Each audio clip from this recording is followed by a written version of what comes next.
পরিচালনার ক্ষেত্রে হাজারো অন্যায় করেছি, 70 বছরের হিসাব কেউ দিতে পারবো না, একটা হিসাবই 70 বছরের দিতে পারবো না।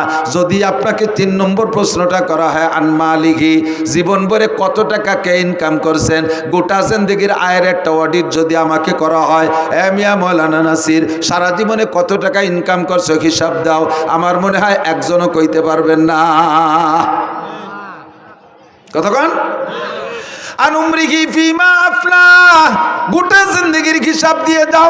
2 নম্বরে আন শাবাবিহি ফিমা আবলাহ, যৌবনকাল কিভাবে অতিবাহিত করেছো বলে যাও। এই গোটা জিন্দেগির মধ্যে ভেরি ইম্পর্টেন্ট টাইম হলো যৌবনকাল। যৌবনকালের হিসাবটা এজন্য নেওয়া হবে কারণ যৌবনকালে ভালো বেশি করা যায়, মন্দ বেশি করা যায়। কতক্ষণ? যৌবনকালে রাত 2টা 3টের সেই ফুটবল খেলার ম্যাচ সারা রাত দাঁড়িয়ে দাঁড়িয়ে যেমন দেখা যায়, ইচ্ছা করলে তেমনই যৌবনকালে শেষ রাত্রে ওইটা ঠান্ডা পানি দিয়ে অজু গোসল যেটা প্রয়োজন আদায় করে রাতের বাকি অংশ দাঁড়ায় দাঁড়ায় তাহাজ্জুদ পড়া যায়। যৌবনকালে ইচ্ছা করলে বাইসাইকেল চালায় কাশিয়ানির ওড়াকান্দি ঠাকুর বাড়ি যাওয়া যায়। যৌবনকালে ইচ্ছা করলে ভাঙ্গার থেকে বাইসাইকেল চালাইয়া ইস্তেমার ময়দানে যাওয়া যায়, সরমুনের ময়দানে যাওয়া যায়। যৌবনকালে ইচ্ছা করলে প্রত্যেক সপ্তাহে হিন্দুদের সাথে দূর সফরে যে একটা পূজা পাঠে অংশগ্রহণ করা যায়। যৌবনকালে ইচ্ছা করলে প্রত্যেক মাসে মুফতি আব্দুল গফফার সাহেবের মুখে বলা হয় নগরকান্দা ইসলাহি মজলিসে অংশগ্রহণ করা যায়। কথা বলেন, যায় কি যায় না? যৌবনকালে অন্যায়ও বেশি করা যায়, ন্যায়ও বেশি করা যায়। এই যৌবনকালটা হলো জীবনের মূল সময়, মূল্যবান সময়। এইটা সম্পর্কে জিজ্ঞাসা করা হবে। বার্ধক্য এসে গেলে, বৃদ্ধ হয়ে গেলে এনি ম্যান এভরিবডি, প্রত্যেকটা মানুষের মন দুর্বল হয়ে যায়, গুনাহ করার এনার্জি থাকে না, গুনার কোনো শক্তি থাকে না। ঠ্যাং একটা কবরে চলে যায়, চাকা একটা পাংচার হয়ে যায়। দিনের বেলা আগে সূর্যের আলো কি বলা হয়, দিনের বেলা আগে চোখে এত পাওয়ার ছিল, দিনের বেলা আকাশে তারকা দেখতো। এখন বৃদ্ধ হয়ে যাওয়ার কারণে রাতের বেলা আকাশে চাঁদটা দেখতে পারে না। যৌবনকালে লোহা খাইলে পানি হয়ে পিছন দিয়ে বেরোয় যাইতো, বৃদ্ধ হয়ে যাওয়ার পরে এখন পানির মতো কোনো খাবার খাইলে, পানি যাও খাইলেও যেমন খায় তেমনই পিছন দিয়ে বেরোয় যায়, পেটে শক্ত হয় না। কথা কণ্ঠে কি ঠিক না? এ হলো যৌবন আর বার্ধক্যের পার্থক্য। কাজেই তোমার যৌবনকালের হিসাবটা একটু দিয়ে যাও। যৌবনকালে যা একবার শোনা হয় তা ভোলে না, আর বৃদ্ধ হয়ে গেলে 50 বার শুনলেও মুখ মনে থাকে না। আনমালিহি মিন আইনা ইকতাসাবা ফিমা আনফাকা। 3 নম্বর প্রশ্নের জবাব না দিয়া একজন ফর্দে বাসার সামনে বাড়তে পারবে না। 3 নম্বর হলো আনমালিহি মিন আইনা ইকতাসাবা ফিমা আনফাকা। এই কথাগুলো বহুবার শুনেছেন। জবানের পার্থক্যের কারণে কখনো কোনো কথা অন্তরের মধ্যে জায়গা পায় বেশি। আমার কথা অন্তরে, আজকের এই কথাগুলো আমি বললে ভিতরে নাও ঢুকতে পারে। হুবহু এই কথাগুলো মুফতি আব্দুল গফফার সাহেব হুজুর, ইসমাতুল্লাহ কাসেম সাহেব হুজুর দামত বরকাতুহু আলিয়া, উন্ডা বললে কথাটা আপনার ভিতরে গ্রহণযোগ্যতা বেশি পাইতে পারে। বড় মানুষে কথা বলছে, আবার আমাদের থেকে ছোটরা কথাগুলো শোনায় গেছে, আপনি গুরুত্ব দেন নাই। হয়তোবা আমার মুখের কথাটা আপনার মধ্যে হিট করতে পারে, এই জন্য পুনরাবৃত্তি করি। আল্লাহ বলেন ওয়াযাক্কির ফাইন্না যিকরা তানফাউল মুমিনিন। একই কথা বারবার বলো, কালকের কথাটা অন্তরে ঢুকে নাই, আজকেরটা অন্তরে ঢুকে বসতে পারে। 3 নম্বর ইমিগ্রেশন কিয়ামতের ময়দানে 3 নম্বর প্রশ্ন, আনমালিহি, মাল সম্পর্কে জিজ্ঞাসিত হবেন। কে কোত্থেকে কত টাকা ইনকাম করছো জবাব দিয়ে যাও। মাল সম্পর্কে 2টি জিজ্ঞাসা, ফিমা আনফাকা মিন আইনা ইকতাসাবা ওয়া ফিমা আনফাকা, মাল কোত্থেকে কামাই করছো বলে যাও, আর কোথায় খরচ করছো বলে যাও। উভয়টাই আমার কাছে বলতে হবে। ইনকাম ভালো কিন্তু খরচ ভালো না, এটাও অন্যায়। আবার ইনকাম খারাপ কিন্তু খরচ ভালো, এটাও আল্লাহর কাছে গ্রহণযোগ্যতা পাবে না। কথা বলেন ঠিক কি ঠিক না? জিজ্ঞেস করছে, এই আব্দুল মালিক তোমার ইনকামের অবস্থা কি বলো, আয় ব্যয় উভয়টাই বলো। কয় আল্লাহ ব্যয়ের কথা পরে কই, আয়টা শুনলি তুমি ব্যয় শুনতে চাবা না। আমার ইনকাম আজীব। বলো কিভাবে? কয় শেষ রাত্রি উঠে তাহাজ্জুদের নামাজ পড়ছি, এরপরে 12 তাসবিহ পালন করছি, দোয়া করছি, মুনাজাত করছি, ফজরের আজান দেশে ঘরে সুন্নত পড়া সুন্নত ঘরে পড়া সুন্নাত, এবং সূরা কুলিয়া এবং কুলহু দিয়ে পড়া সুন্নাত। এভাবেই সারা জিন্দেগি আমল করছি। ফজরের নামাজ জামাতে পড়া 2.5 ঘন্টা দাওয়াতের মেহনত করছি মহল্লায়। কাজগুলো শুনেন কেমন সুন্দর আব্দুল মালিকের। এরপরে ইশাকের নামাজও পড়ছি, তারপরে বাসায় আইসা আধা পারা কোরআন শরীফ তেলাওয়াত করছি। এরপরে স্ত্রী যা রান্না করছে সুন্নতি তরিকায় বাল বাচ্চা নিয়ে এক দস্তারখানে এক প্লেটে বসে খানা খাইছি। খানা খেয়ে এরপরে রিক্সা ভ্যান খান নিয়ে বেরোইছি। রাস্তায় বেরোনোর পরে যাকে পাইছি যেই বলছে প্রস্তাব দিয়েছি তাকে উঠেছি, কোনো ভাড়া টাড়া কন্ট্যাক্ট করি নাই। নেমে যাওয়ার পরে খুশি হয়ে যা দেশে তারপর কনাত করেছি। যখনই জোহরের আজান দিয়েছে আর প্যাডেল মারি নাই, যাত্রীদের সাথে কন্ট্যাক্ট করতাম বাইরে তোমার গন্তব্যে পৌঁছে দেবো, তবে আজান হইলে কিন্তু নামাজ না পড়ে আর একটা কদম সামনে বাড়বো না। এমন করে আল্লাহ সারা জিন্দেগি নামাজের মধ্যে কোনো ত্রুটি করি নাই। আজান হইলে আর ভ্যান চালাই নাই। মাগরিবের নামাজ পড়া পাইলে অ্যাক্টিভ দিছি, না পাইলে বাসায় চলে আসছি। ঈশার নামাজ পড়ে সূরা ওয়াকিয়া পড়ছি, এরপরে সূরা মুলুক পড়া, এরপরে বাচ্চাদেরকে নিয়ে দস্তারখানে খানা খেয়া আল্লাহ ওযু সহকারে বিছানায় পিঠ দিয়েছি। বলো আল্লাহ আমার ইনকামের মধ্যে ত্রুটি কোন জায়গায়?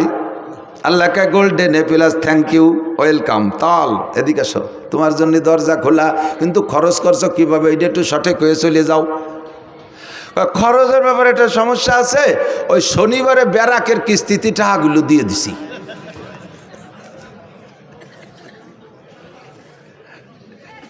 বাংলায় কয় একে পাদে আগা সারা। বাংলা বোঝেন? মাঝে মাঝে রাত তো বেশি হয়ে গেছে, একটু রস না দিলে অনেকের ঘুম এসে যায়। আমাকে ওই পাশে নড়াইল জেলার একটা থানা আছে নড়াগাতি, আর বলবো না পরিচয়, আবার এই নড়াগাতিরাই শুনবেন আবার ইউটিউবে। সেদিন যে তাকে মধ্যেও কই আইছি ভাই নাই, বহু আগে ব্রিটিশ পিরিয়ডে ওই এলাকাতে প্রচুর হিন্দু মুসলমানও আছে। তো হিন্দু মুসলমান যুবকরা বিকেলবেলা ওখানে একটা জায়গা আছে, একটা স্পট, বসে বসে খোঁজ গল্প করে, এটা এই খেলাধুলা করে, আনন্দ ফুর্তি করে। তো ফাজলেমি করিয়া দুইজনে বাই ছাড়া শাড়ি ফাল্লা লাগছে। একজনে একটা দেয় আর একজনে একটা দেয়, একজনে একটা দেয় আর একজনে একটা দেয়। আর আজকে তো আর আনরেডি অপ্রস্তুতভাবে বেশি একটা সুবিধা হতে পারে না। এখন ওই জায়গায় দুইজনের পাল্লা হয়েছে, আগামী শনিবারে এই জায়গা বাই ছাড়িয়ে পাল্লা, যে যেভাবে পারো রেডি হয়ে আসবা। এই আটে কাড়াও দেশে ডেরা পিঠে যে অমুক জায়গায় এই হবে, যে কি কোয়ার মতো জিনিস। জীবনে ঘোড়া দাবর দেখছে, আড়িয়ে নাড়ই দেখছে, কত খেলা দেখছে, কিন্তু এত আর কেউ শোনে নাই কোনোদিন। এ শুনে দর্শক হয়েছে সেই হারে, মাঠ ভরে গেছে দুইজনে দুই চেয়ারে। তো মুসলমান যেটা সে যাই প্রত্যেকেই রেডি হয়েছে যাতে গ্যাস বেশি হয় পেটে। তো মুসলমান যেটা সেটা যাইয়ে খাইছে যত আদা চাবানিয়ে ছুলা বাদাম এক চাবানিতে গিলে ফেলাইছে, ভালো হয়ে ফেসিয়ে খাই নেই।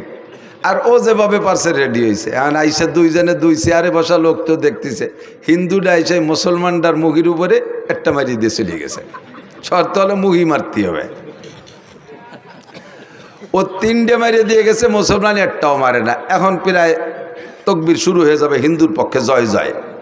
এর মধ্যে কইতেছে বসো এবার আমি হবে। ও যাইয়া কাপড় সরাই ওর মুহি মারিয়ে দিয়েছে। আউ লাখের একেবারে যত চুলার কাঁচা বাদাম সব বার হয়ে গেছে একবারে। এর নাম হলো আয়ে পাদে আগা চারা।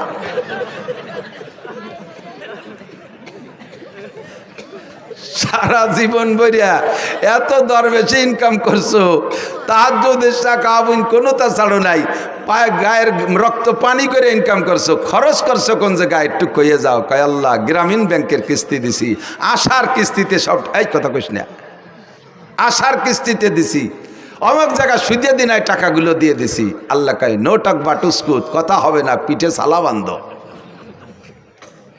তেল মাখাও যাতে বাড়ি স্লিপ করে।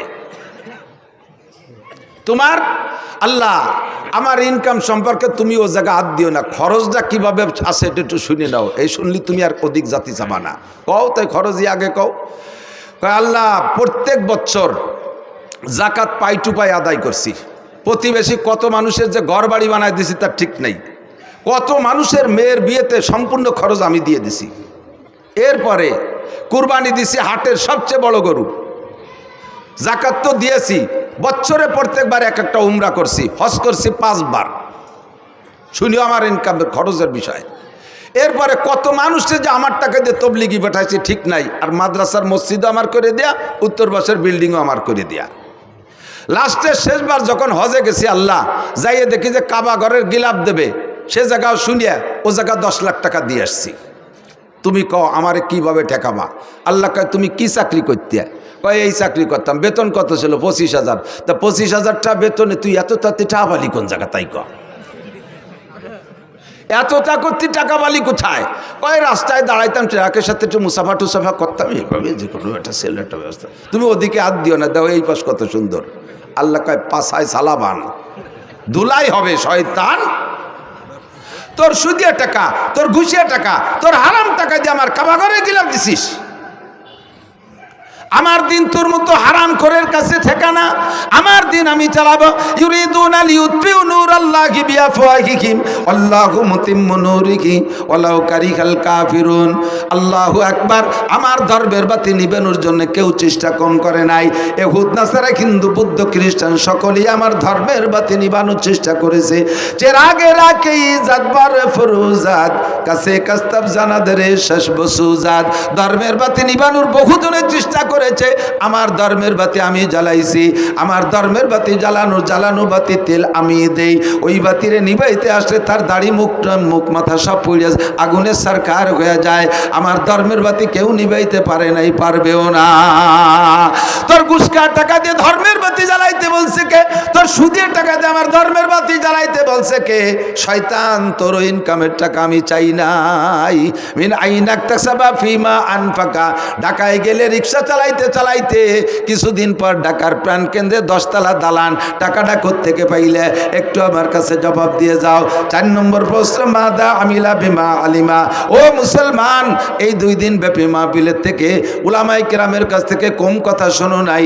জীবনে বহু মাহফিল থেকে। আল্লাহু আকবার। আমার মনে হয় যে কোনো একজন বক্তার সম্পূর্ণ বয়ান যদি ইউটিউবে থেকে কালেকশন করে শোনেন, তাহলে ব্যক্তি জীবন থেকে নিয়ে জন্ম থেকে নিয়ে মরণ পর্যন্ত সুন্দর একটা জীবন ব্যবস্থা ওই বয়ানের মধ্যে থেকে সংগ্রহ করতে পারেন। আমি যত বয়ান করি আমার একটা খেয়াল রাখি যে এক জায়গায় একই কথা বারবার বললে মানুষের চর্বিত চর্বণ মনে করবে।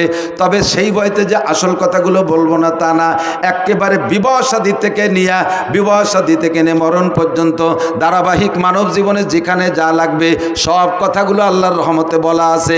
ইউটিউবের ভিতরে শুনবেন, দেখবেন। আদর্শ মুসলিম পরিবার সদস্য হুজুরের লেখা একটা বই আছে। বইয়ের মধ্যে যা আছে আমার বয়ানের মধ্যে হুবহু তাই আছে। ব্যক্তি জীবন কিভাবে চলবেন, রাজনীতি কিভাবে করবেন, খেত খামার কিভাবে করবেন, জেনারেল পড়াশোনা কিভাবে করবেন, বিবাহ শাদী কিভাবে করবেন, দাম্পত্য জীবন কিভাবে কাটাইবেন, নামাজ কেমন করে পড়বেন, নামাজের মধ্যে কঠিন টুকিটাকি মাসালা আছে, এগুলো নষ্ট হওয়ার কারণে কি সমস্যা, রোজা কিভাবে রাখবেন, হজের মশালাগুলো সব বলা আছে। এই বয়ানগুলো আপনারা বয়ান মাঠ থেকে শুনেছেন। আল্লাহ পাক জিজ্ঞেস করবে মাদা আমিলা বিমা আলিমা। এতদিন পর্যন্ত যা শুনেছ এরপর আমল কতটুকু করছো বান্দা একটু বলে যাও। জবাব দিতেই হবে, জবাব না দিয়ে সামনে বাড়া যাবে না। যা বলতে চাইছি, আমার আপনার জিন্দেগিতে যত ইবাদত বন্দেগি করি না কেন, আউয়ালু মা ইউহাসাবু বিহিল আবদু ইয়াউমাল কিয়ামাতিস সালাহ। হাসরের মাঠে সর্বপ্রথম জিজ্ঞাসা হবে নামাজ। একটু জোরে বলেন কি? সবাই বলছেন কি? নামাজ কি? নামাজ সম্পর্কে জিজ্ঞাসিত হব। বলেন নামাজ সম্পর্কে জিজ্ঞাসিত। বলছেন তো সবাই বলছেন তো? ওমালাইনিল্লাল বালাগ, অশেষ, আমার দায়িত্ব খালাস। কিয়ামতের ময়দানে আপনাকে আল্লাহ জিজ্ঞেস করবে নামাজ পড়িস নাই কেন? আপনি বলে আল্লাহ আমরা কত ভালো মানুষ তুমি জানো না? এই হুজুরকে ডাইয়ে নিয়েছি মোটা টাকা দিয়ে, এত বড় বড় হুজুর, আল্লাহ মাতু দাঁড় কুমকুমাতু নারকেলা গাছের থোড়, হাওড়ার ব্রিজ, তাল গাছের গোড়া, বাজারে মোড়া, রইসু সায়াতিন, আন্তর্জাতিক ক্ষতি সম্পন্ন কত তাই দিয়ে পোস্টার ভরি ফেলাইছে। সেই হুজুররা এসে দুনিয়ার গালগপ পরে চলে গেছে, কোনোদিন নামাজের কথাটা কইনি। যদি একবার কইতো তাহলে নামাজটা ভরি আমি ছাড়ি। হুজুরকে অ্যাটাক করবেন, আমাকে ধরবেন, যে এই হুজুরা নামাজের কথা বলে নাই। সেদিন আল্লাহ বলবে আমাকে, এ মৌলানা খালি খাইয়ে দিয়ে পয়সা নিয়ে চলে এসেছো নাকি, নামাজের কথা কইস নাই কে? আমি বলে আল্লাহ অবশ্যই বলছি। তুমি বিশ্বাস না হয় ওর আমল নামা দেখো। এবার আমল নামা খুলে দেখবে, তার ভিতরে অডিও ভিডিও সব আছে। মা ইয়ালফিজু মিন কাউলিন ইল্লা লাদাইহি রাকিবুন আতীদ। মুখ থেকে যে কথাটা বের করবেন, অন্তরে হাজারো খারাপ কুকল্পনা করলে আল্লাহ ফেরেশতাদেরকে আমল নামায় লিখতে দেয় না। মনে মনে বিশাল প্ল্যান করছেন, একেবারে ডোনাল্ড ট্রাম্পের মেয়ে বিয়ে করবেন, তারে যে মাথা ফাটায় ফেলায় দেবেন, এগুলো মনে মনে কল্পনা করছেন। যতক্ষণ মুখে উচ্চারণ করবেন না ততক্ষণ পর্যন্ত লেখা হবে না। আর যে কথা মুখ দিয়ে বের করবেন সঙ্গে সঙ্গে লেখা হবে। কাজেই আপনি আপনি কিয়ামতে আমারে অ্যাটাক করতে পারবেন না। আমি সবাই রেদে বলাই দিছি, মুখ দিয়ে বলে ফেলাইছেন, আপনার আমলনামায় লেখা হয়ে গেছে। কিয়ামতের মাঠে সর্বপ্রথম জিজ্ঞাসা হবে নামাজ। ফামান সালুহাত সালুহা সাইরু আমালিহি, নামাজের প্রশ্নে যে জবাব দিয়ে পার হয়ে যেতে পারবে, ওর কোনো জায়গায় কোনো ঠেক হবে না। নামাজের কারণে সব জায়গা আল্লাহ তারে পার করে দেবে। কয় কেন দেবে? কেন দেবে? নামাজের কারণে কেন তারে সব জায়গা পার করে দেবে? আল্লাহ পাক বলেন, নামাজ যে ব্যক্তি সঠিকভাবে পড়ে সে কোনো অন্যায় করে না। ইন্নাস সালাতা তানহা আনিল ফাহশাই ওয়াল মুনকার ওয়ালা যিকরুল্লাহি আকবার। নামাজ এমন একটা তাবিজ, নামাজ এমন একটা ক্যাপসুল, নামাজ এমন একটা ইনজেকশন, এই নামাজ এমন একটা টিকা, ওই টিকাটা লাগাইলে আর কোনো রোগ হয় না, আর কোনো রোগ হয় না। দেখবেন মাঝে মাঝে পোলাপানদের টিকা দেয়, দেয় না? টিকা দেওয়ার অবস্থা মনে আছে নাকি? টিকা দেওয়ার সিস্টেম কি? যে বাড়ি টিকা দেবে ওই বাড়ির সামনে বড় একটা ব্যানার টানায়, আছে না? আগে মাইকিং করে দেয়, অমুক মহিলা মেম্বারের বাড়ি টিকা দেওয়া হবে, অমুক ওয়ার্ড চেয়ারম্যানের বাড়ি টিকা দেওয়া হবে, অমুক মেম্বারের বাড়ি টিকা দেওয়া হবে, এইভাবে মাইকিং করে যায়। এরপরে যেদিন টিকা দেয় দেখবেন সেদিন বাড়ির সামনে একটা হলুদ ব্যানার টানানো থাকে। ওই হলুদ ব্যানারের ভিতরে কি কি আছে তা কি মনে আছে? দেখবেন হলুদ ব্যানারের মধ্যে গোল একটা বৃত্ত আছে, আছে? বৃত্তের মাঝখানে ছোট্ট একটা বাচ্চার ছবি আছে, আছে? এবার ওই বৃত্ত ভেদ করে দেখবেন 5টা অথবা 6টা তীর আছে, আছে না? সব মিলে তর্জমা কি? এই ব্যানারটা হলো দুনিয়া, আর মাঝখানে যে গোল বৃত্ত এইটাই বাচ্চার হায়াতের এরিয়া, বাচ্চার হায়াতের এরিয়া। এই হায়াতের এরিয়া সীমানা ভেদ কইরা এই দুনিয়ার থেকে 6টা রোগ আছে ওর দিকে যাইতেছে। জন্ডিস আছে একটা রোগ, যদি ওর মধ্যে ঢোকে, এরপরে পোলিও একটা রোগ আছে, যদি ওর মধ্যে ঢোকে, হায়াতের বৃত্ত ভেদ কইরা একবার ঢুকে পড়লে দুনিয়ার কোনো ডাক্তার তার চিকিৎসা করা, ওর মরণ অনিবার্য। ক্যান্সারের একটা জার্ম আছে, এইটা যদি ওর মধ্যে ঢোকে তাহলে ওর মরণ অনিবার্য। এই 6টা রোগ মানে 6টা তীর মানে 6টা রোগ। এবার হায়াতের বৃত্ত ভেদ করে বাচ্চার দিকে 6টা তীরে 6টা রোগে আক্রমণ করতেছে। এবার ডাক্তাররা গবেষণা করে দেখছে এই রোগগুলো যদি দেহের মধ্যে ঢুকে যায় তাহলে আর চিকিৎসা হবে না, কাজে এই রোগের আগে প্রতিরোধ করতে হবে। এই প্রতিরোধের জন্য একটা টিকা তৈরি করছে, যেই টিকাটা নিয়মতান্ত্রিকভাবে কয়েক মাস যাবৎ দিলে ওই 6টা রোগ তার মধ্যে ঢুকতে পারে না, 6টা রোগ ঢুকতে পারে না। সেম কোয়ালিটি এই দুনিয়া, বিশাল দুনিয়া, এর ভিতরে থেকে আমার দিকে আমার হায়াতের একটা এরিয়া আছে, হায়াতের এরিয়া বাউন্ডারি ভেদ করে আমার দিকে রোগগুলো ঢোকার চেষ্টা করতেছে 6 দিক দিয়া। জোরে বলেন কয় দিক দিয়া? 6 দিক দিয়ে। ব্যক্তি জীবন, পারিবারিক জীবন, সামাজিক জীবন, অর্থনৈতিক জীবন, রাজনৈতিক জীবন, আন্তর্জাতিক জীবন। ব্যক্তি জীবন দিয়ে রোগ, পারিবারিক জীবনের রোগ, সামাজিক জীবনের রোগ, অর্থনৈতিক জীবনের রোগ, রাজনৈতিক জীবনের রোগ, আন্তর্জাতিক জীবনের রোগ। এই 6টা রোগ আমার দিকে ঢোকার চেষ্টা করে। এই 6টা রোগ যদি ঢোকে তারপরে হাজার হাজার রোগ ভিতরে তৈরি হয়, হাজার হাজার রোগ তৈরি হয়। এবার এই 6টা জীবনের রোগরে ঠেকানোর জন্য আল্লাহ পাকে একটা টিকার ব্যবস্থা করেছেন। ওই টিকাটার নামই হলো নামাজ। আল্লাহ বলেন, আকিমিস সালাতা তারাফাইন নাহারি ওয়া যুলাফাম মিনাল লাইল ইন্নাল হাসানাতি ইউযহিবনাস সাইয়্যাত যালিকা যিকরা লিয-যাকিরিন। উতলু মা উহিয়া ইলাইকা মিনাল কিতাব ওয়া আকিমিস সালাহ ইন্নাস সালাতা তানহা আনিল ফাহশাই ওয়াল মুনকার ওয়া লাযিকরুল্লাহি আকবার। আল্লাহর কসম, আল্লাহর কসম, তার 99 নামের কসম, তার ইসমে জাতের কসম দিয়ে বলি, যদি কোনো ব্যক্তি সঠিকভাবে নামাজ পড়ে, অরিজিনালি কোনো ব্যক্তি যদি নিয়মতান্ত্রিকভাবে নামাজ পড়ে, ওই নামাজি ব্যক্তিকে নামাজে তারে ঘুষের থেকে ফিরাইতে বাধ্য হয়, সুদের থেকে ফিরায় তারে, জিনার থেকে ফিরায় তাকে, মদের থেকে ফিরায় তাকে, গাজার থেকে ফিরায় তাকে, বেপর্দার থেকে ফিরায়, আইলটেলার থেকে ফিরায়, জালদলির থেকে ফিরায়, মিথ্যা সাক্ষী থেকে ফিরায়, মিথ্যা মামলা থেকে ফিরায়, মাপে কম দেওয়া থেকে ফিরায়, মাপে বেশি আনার থেকে ফিরায়, মালে ভেজাল দেওয়া থেকে ফিরায়, ফরমালিন মিশনের থেকে ফিরায়, দুধে পানির দিকে দেওয়া থেকে ফিরায়, আরে মুখের গুনার থেকে ফিরায়, অকথ্য ভাষায় গালাগালি করতে দেয় না, কুদৃষ্টির থেকে ফিরায়, কাণ্ডে খারাপ জায়গা থেকে ফিরায়, হাতরে খারাপ জায়গা থেকে ফিরায়, শরম রাগে অবৈধ জায়গা থেকে ফিরায়, পা দুটোকে হারাম জায়গা জাত থেকে ফিরায়, যত অন্যায় আছে সমস্ত অন্যায় থেকে এই ফিরানোর মাত্র একটা তাবিজের নাম হলো নামাজ। এই নামাজ হলো ফরজ নামাজ। একটু জোরে বলেন কি নামাজ? এক ওয়াক্ত ফজরের 2 রাকাত ফরজ নামাজের দাম, ফজরের 2 রাকাত ফরজ নামাজের দাম কত? সারা জীবন 60 বছর নফল নামাজ আর নফল রোজা না। যদি কেউ আল্লাহ 60 লক্ষ বছর হায়াত দেয়, 60 লক্ষ বছর নফল নামাজ আর নফল রোজা রাখলে যেই নাকি ফজরের 2 রাকাত নামাজের দাম তার চাইতে বেশি। এবার আমি ওখান থেকে মশালা বের করছি, এদিক তাকান। একটা মশালার দাম 60 বছর নফল নামাজ ও রোজার চাইতে বেশি কেন? কারণ নফল তো সারা জীবনের নফলের দাম ফরজের সমান হবে না। আবার বহু মুসলমান আছে যাদের একটা মশালা না জানা থাকার কারণে, ছোট্ট পিন সাইজের একটা মশালা না জানা থাকার কারণে জিন্দেগির বহুত ফরজ নামাজ নষ্ট হয়ে গেছে। আমার দিক জিন্দেগির বহুত ফরজ নামাজ নষ্ট হয়ে গেছে। ভেরি ভেরি ইম্পর্টেন্ট একটা মশালা আপনাদের জন্য আমি সংগ্রহ করছি। এই মশালাটার দাম আপনি নিজেই জবাব দেবেন। ওই মশালাটা না হওয়ার কারণে, সঠিক না জানা থাকার কারণে ফরজ নামাজ নষ্ট হয়েছে।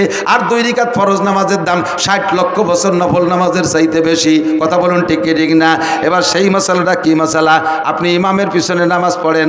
আমি তো একটা দাড়ি যখন গজাইছে, নিতান্ত গরিব বাপের ছেলে ছিলাম আমি। এখনো পর্যন্ত আমার আব্বার রেখে যাওয়া যা আছে তার থেকে 1 ইঞ্চি জমিও আমি ভাগে পাইনি। আব্বার ইনকাম থেকে আমি একখান ভাঙ্গা টিন, একখান ফুটো থালও ভাগে পাইনি। ছোট্ট একটা সংসারের আমরা সন্তান ছিলাম। আমার আব্বা গরিব মানুষ, কৃষক ছিলেন। যা কামাই করছেন কোনো মতে আমাদের খাওয়াই বাঁচাইছে। সোনের একটা ঘর ছিল আমাদের, 2-5 শতাংশ জমির উপরে বাড়ি, ছোট 2 ভাইরে বাড়ি, ঘরটর যা ছিল সব দিয়ে টিয়ে আলাদা বাড়ি করছি, জায়গা কিনে। আমরা বড় 2 ভাই, বাপের কিছু পাইনি। বাপের 1 বস্তা দোয়া পাইছি। ছাত্র বয়সে আব্বা টাকা দিতে পারতেন না, এসে গেলে একটু বলা লাগে। বহুত ছাত্ররা আছে তারা অভাবের কারণে পড়া বাদ দিয়ে চলে যায়। আমি এটা আদৌ বিশ্বাস করি না। আমার আব্বা আমাকে 11-12 বছর মাদ্রাসায় পড়ছি, যা 2-1 পয়সা দিতে পারতেন কষ্ট করে, সম্পূর্ণ 12 বছরের টাকা একত্রিত করলে 100 টাকা হবে না। বিশ্বাস করতে পারবেন না। তাহলে কিভাবে পড়ছি, কিভাবে যে পড়ছি এটা আমিও জানি না। যখন একটা দাড়ি গজাইছে তখন আমি সাবালেগ হয়েছি, এইটা বুঝাইয়া এই দাড়িটা দেখাইয়া মসজিদের ইমামতি নিছি। সেই থেকে ইমামতি করতে করতে দাওরা হাদিস পর্যন্ত পাশ করছি, আলহামদুলিল্লাহ। তবে আমার ইমামতির কারণে কোনোদিন আমার পড়ার উপরে কোনো প্রভাব পড়ে নাই। মাদ্রাসা থেকে 4 কিলোমিটার দূরে লজিং থাকছি, বড় একটা মধুমতি নদী পার হয়ে ওপার। জিন্দেগিতে 1 ঘন্টার 1 মিনিটও আমি পিছিয়ে পড়ি নাই। জল বৃষ্টি তুফান যাই হোক আমার কোনো ক্লাস মাইন নেই, এবং জীবনেও কোনোদিন ক্লাসে সেকেন্ড হইনি। তাহলে মনে হচ্ছেন থার্ড হইছি। গহরডাঙ্গা বোর্ডে টাইটেলের বছর আমি ফার্স্ট স্টার্ট করেছি। অনেকে এগুলো ক্রেডিট বললে কিছু মনে করতে পারেন। একটা জিনিস বোঝানোর জন্য বলছি, জাস্ট এই কথাটাই বোঝানোর জন্য যে অভাবের কারণে লেখাপড়া ঠেকে থাকে না। তো সেই থেকে ইমামতি করতে করতে অভিজ্ঞতা আছে যে মুসল্লি ভালো ডকশক দেখলি বাড়ি পাকা মুসল্লি তা না। এত বড় পাগড়ি 3 খেতায় দিয়ে বাঁধছে, 43 বন্ধের যুব্য একটা গায়ে, ওর বাবা গাড়ির উপরে যায় নামাজ, বগলে দস্তারখান, হাতে কুড়া লাঠি, 500 দানা তসবি, চশমা পাই দিয়ে কি না চশমা সয়ে দিয়ে একই ডাটে সাটে ঠেকে যে খুব বহুত বড় আলেম। বোমা মারলেও ভিতরে তো একটা বা বেরোয় না, জাল খেয়াও দিলে টালিব বেরোয় না। মশলা তো দূরে থাক। আমাকে ওই পাশে জেলা নড়াইল আছে না, আর আমাদের গোপালগঞ্জের শেষ থানা কাশিয়ানির শেষ মাথায় একটা গ্রাম আছে নড়াইল গ্রাম আছে, ব্যাসপুর নড়াইল কয়। তো এই ব্যাসপুর নড়াইল, ওই নড়াইল জেলা নড়াইল থেকে একটা তবলিগ জামাত আইসে। এই তবলিগ জামাত আইসা এক মসজিদে 3 দিন 3-4 বুড়োরে টার্গেট করছে। যুবকদের যা পড়াইছে পারছে, বুড়োকে তো বেরেন কম, 4 বুড়োরে ধরছে। কাকা মশলা মশাইল কি দেখি জানেন? কিচ্ছু না, নামাজ পড়তে পড়তে কপালে দাগ হয়ে গেছে। আলহামদুলিল্লাহ তো জানেই না, আরো কতটা জানে না, তা শুনলে আশ্চর্য হবেন। এই 4 বুড়ো কলেমায় তো এবাও জানে না। লাস্টে যে ধরা পড়ছে কলেমায় তো এবার, যখন ইন্টারভিউ নিয়েছে দেয় যে বুড়োরা কলেমাই পড়তে পারে না। আমি সব বলে কাজটা করছেন কি, আজ বাদে কাল যাবেন মরিয়ে, কাল নাও আসতে পারে, আজও মরতে পারেন। বয়স 75-80 হয়ে গেছে আর আজও কলেমাটা পড়তে পারেন নাই। মান কানা আখিরু কালামিহি লা ইলাহা ইল্লাল্লাহ ফাদাখালাল জান্নাহ, যার জীবনের শেষ কলেমা লা ইলাহা ইল্লাল্লাহ, ওইটা বিনা হিসাবে জান্নাতে চলিয়া যাইবে। সেই কলেমাটাই পড়া শিখলেন না। আপনি নামাজের কি গোড়ার ডিম পড়ছেন, এতদিন ইবাদত বন্দেগী কি কসু করছেন, কলেমাই যদি না জানেন। এই 3 বুড়ো 4 বুড়োরে নিয়ে 4 দিন পর্যন্ত আমির সাহেব কলেমার মস্ক করাইছে। এই যে দেখ 500 না পাল্টিয়েছে, যত খুদকুড়ো কাটা সামনে বসে জীবন বইয়ে ওয়াজ করবো কি কসু। শিক্ষিত জ্ঞানী গুণী ভালো মানুষ যদি সামনে বসে, তাদের দিক নজর পড়ে ওয়াজের কোয়ালিটি সেই রকম হয়। আর এই যে খুদকুড়োগুলো এসে সামনে বুঝে থাকে, ওয়াজ বোঝেও না, কয়েছে চানাচুর বাদাম নিচে কাটুর কুটুর হতে তালে হয়েছে শৈল ইন্দির দল। যা তোরা আমার কাছে 10টা নিয়ে যা, দোকানে যা, আমার দিকে বৈশা 3 দিন পর্যন্ত মসজিদে মস্ক করাইছে কলেমা। শেষের দিন মাহফিল আমার ওই এলাকায়, আমার কাছে এসে রিপোর্ট দিচ্ছে, কয় হুজুর সব মাহফিলে আপনি তবলিগের তশকিল করেন, তবলিগের কথা বলেন, আপনার এলাকায় এটা তবলিগ করেন না। কি সমস্যা কি? এই ঘটনা 4 বুড়ো যে কোনো সময় মরতে পারে, 75 থেকে 80-র মধ্যে বয়স, আজও কলেমাটা ভরতে পারে না। এই 3 দিন পড়াইছি, তাও ঈশার সময় ইন্টারভিউ নিছি, হয় না। কি কয়? লা ইলাহা মুহাম্মাদুর রাসূলুল্লাহ, লা ইলাহা মুহাম্মাদুর রাসূলুল্লাহ। রাগ হয়ে ধমক দিয়ে আমিয়া যে কোনো সময় মরতে পারে, আজও কলেমা ঠিক করে ভরতে পারে, লা ইলাহা মুহাম্মাদুর রাসূলুল্লাহ। মাঝে ঠিক করলে কোথায়? বুড়োরা আমার রাগ করে কয় সব জায়গার কলেমা একরকম না মিয়া, তুই কলি হয়ে যাবে, সব জায়গার কলেমা একরকম। তোমাকে নড়াইলে কলেমা লা ইলাহার পরে ইল্লাল্লাহ আছে, ইফার আসতে থাকে না, এইরকম নাকি? বহুজন আছেন এখনো পর্যন্ত 4টে কলেমা শুদ্ধ করে বলতে পারে না, আছে না নাই কথা কয়? বহু মুসলমান আছে, বহু মুসলমান আছে। এর মধ্যে ইমানে মুফাসসালের ইন্টারভিউ নিলে জড়িয়ে যাবে অর্ধেক, ইমানে মুজমালের ইন্টারভিউ নিলে জড়িয়ে যাবে অর্ধেক। আর এই ইমানে মুজমাল আর ইমানে মুফাসসালের তরজমা আপনার বুঝা ফরজ। বিশ্বাস করার সাথে সাথে বুঝার আগে, বিশ্বাসের আগে বুঝতে হবে, বুঝে তারপরে বিশ্বাস করতে হবে। পারেন না বহু মানুষ, কথা কন। নামাজে দাঁড়াইছেন, ইমামের পিছনে জামাতে নামাজ পড়বেন, ইমাম সাহেব আল্লাহু আকবার বলে।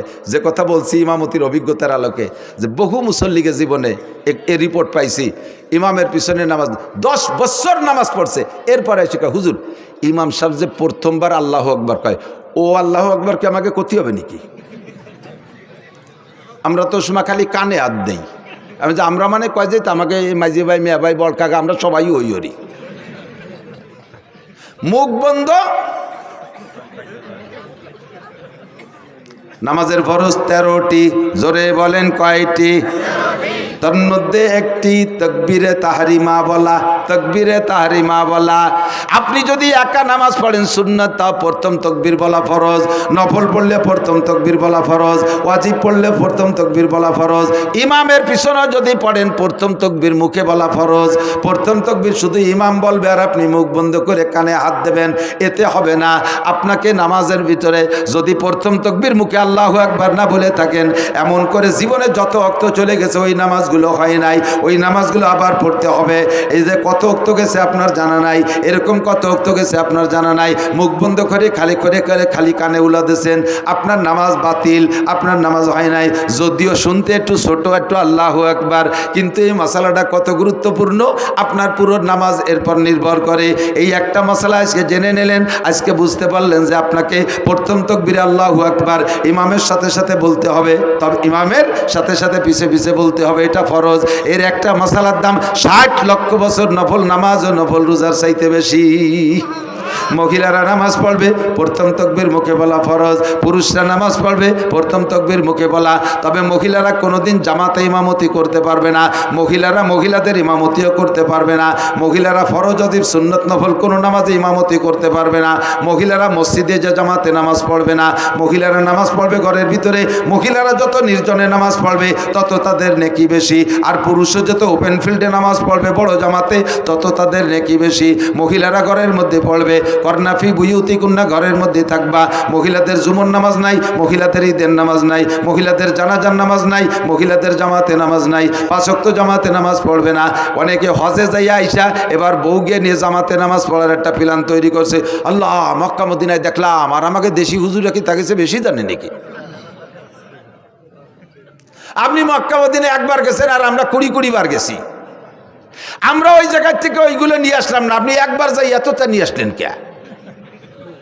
কি কি আনছে দেখবেন। হানাফি মাযহাবের মুসল্লি, হানাফি মাযহাবে আমিন আসতে বলতে হবে। হানাফি মাযহাবে আমিন কি আসতে, সব মাসালা হানাফি মাযহাবের আমল করে। হজরতে আসার পরে এবারে ওই মক্কা মদিনায় শুনছে আমিন জোরে কইতে, এই জায়গাটা খালি আমিনটা একটু জোরে না করতে পারলে পাল্টায় না। ইমাম সাহেব বলা দলিনকে ছেড়ে দিছে আমিন, হ্যাঁ বিটাগিরি দেওয়ার ছবি। আপনি এরকম করলেন কে? মক্কা মদিনায় বলে তো মক্কা মদিনায় তো আরো কত তারে শব্দ করেন আপনি, যে দেখছেন কত প্রকারের নামাজ। একদল কানে উলো দেয়ই না, হাজি সাহেবরা একটু সাক্ষী দেন।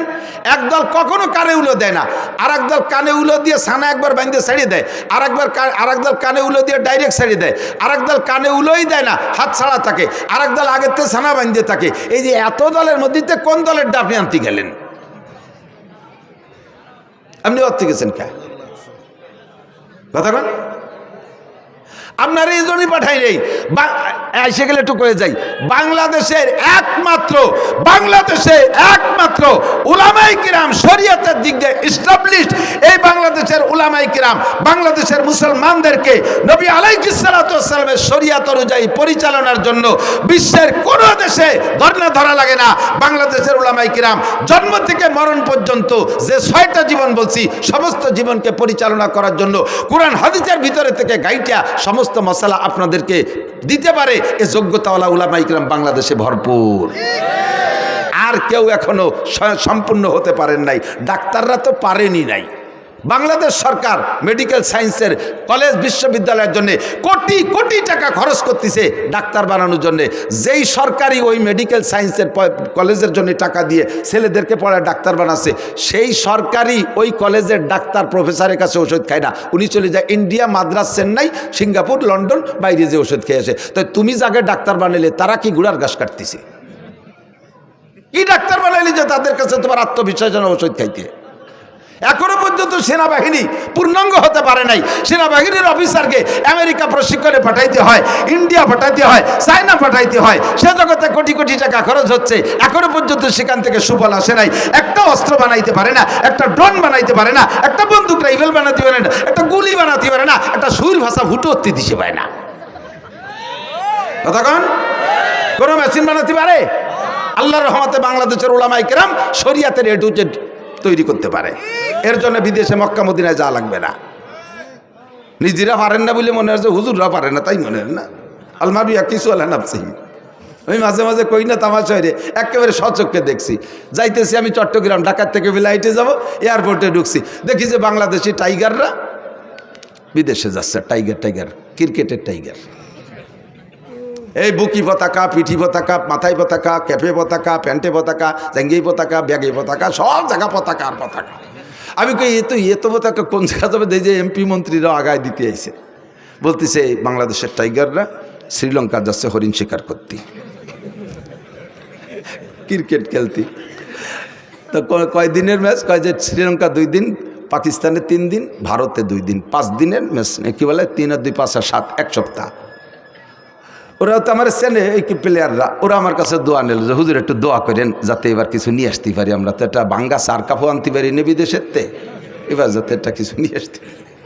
আমি দোয়া আল্লাহ যে আল্লাহ এবার যেন কিছু পারে। আমার সাথে একজন কয় হুজুর এই ক্রিকেট লাগার জন্য দোয়া আনলেন।